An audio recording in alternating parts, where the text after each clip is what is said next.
Une végétation aride, une terre craquelée, à perte de vue, les conséquences d'une crise de l'eau sans précédent. Depuis 5 ans, la Tunisie fait face à des sécheresses récurrentes et la population en paye le prix.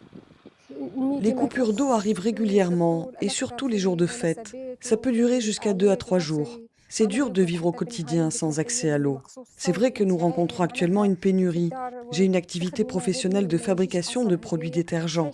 C'est impossible pour moi de travailler sans eau.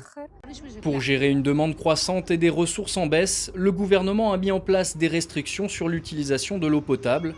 Dans plusieurs villes, les coupures d'eau organisent le rationnement. Je travaille dans une clinique de dialyse et ce traitement nécessite une grande quantité d'eau traitée et préparée.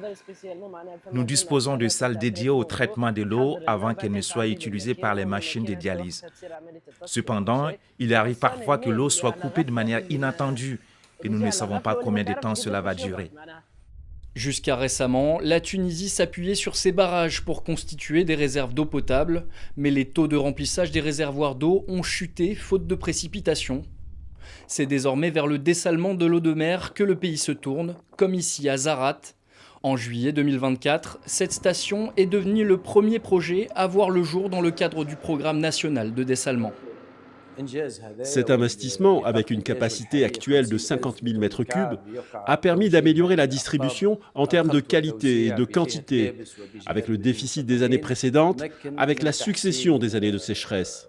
C'est vrai que ce n'est pas une solution radicale, mais ce projet nous a permis de réduire le déficit qui était ressenti par les citoyens.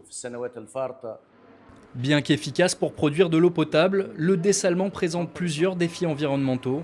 Le processus est coûteux en énergie et génère des eaux résiduelles chargées en sel et en produits chimiques.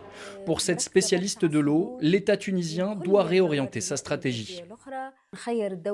L'État ne prend pas suffisamment en compte les besoins en eau des écosystèmes naturels, ce qui peut avoir des conséquences néfastes sur la biodiversité. Il est essentiel de rénover les canalisations vétustes afin de limiter les pertes en eau qui peuvent atteindre jusqu'à 50% dans certains périmètres irrigués. Les autorités tunisiennes envisagent d'augmenter la part de dessalement dans l'approvisionnement en eau douce du pays pour atteindre 30% de ses besoins d'ici 2030.